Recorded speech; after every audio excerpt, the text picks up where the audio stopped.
जय श्री राम दोस्तों, राधे राधे। मैं हूं पुष्प उपाध्याय। जय श्री राम, राधे राधे। मैं हूं शम्मी पांडे। आज हम दोनों मिलके एक गाली गीत सुनाएंगे। गाली गीत आपको पसंद आएगा तो वीडियो को लाइक कीजिएगा, शेयर कीजिएगा, कमेंट बताइए गाली गीत कैसा लगा और हमारे चैनल एसपी भजन सागर को सब्सक्राइब करें। तेरे बीरा में अगबे बहार बरई न बीरा लगाओ, तेरे बीरा में अगबे बहार बरई न बीरा लगाओ।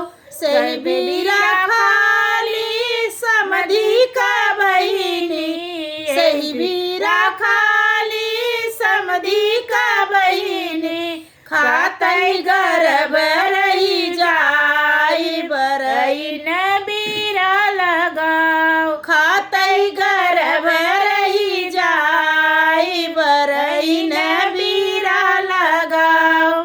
मुहवा रुमाल धई के रोवाला समाधि रामा, मुहवा रुमाल धई के रोवाला समाधि रामा।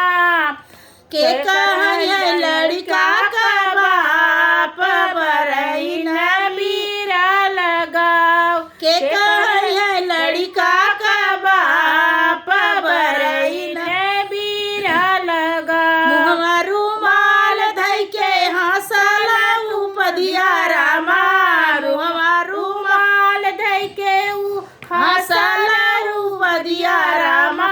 हम कहा लड़का का बाप बरई न बीरा लगाओ, हम कहा लड़का का बाप बरई न बीरा लगाओ। तेरे बीरा में अगबे बहार बरई न बीरा लगाओ, तेरे बीरा में अगबे बहार बरई न बीरा लगाओ। सही बीरा खाली नंदोई का बहिनी, सही बीरा खाली समदोई का बहिनी, खातई गर्भ रही जाई बरई न बीरा लगाओ, खातई गर्भ रही जाई बरई न बीरा लगाओ। मुहवा रुमाल धई के रोवाला नंदोई रामा, मुहवा रुमाल धई के रोवाला नंदोई रामा।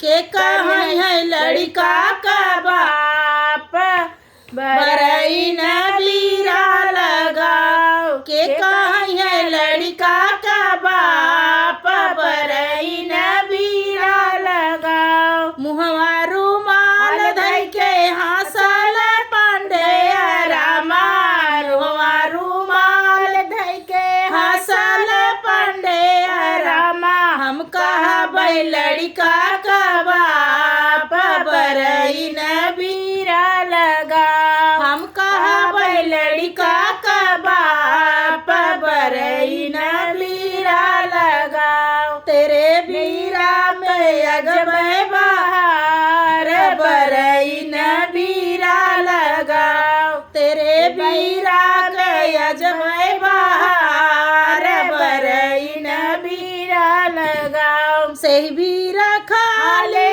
देवर का बहिनी, सही बीरा खाली देवर का बहिनी, खातई गर्भ रही जाई बरई न बीरा लगाओ, खातई गर्भ रही जाई बरई न बीरा लगाओ। मुहवा रुमाल धई के रोवल गिरी सरामा, मुहवा रुमाल धई के रोवल गिरी पाड़े रामा।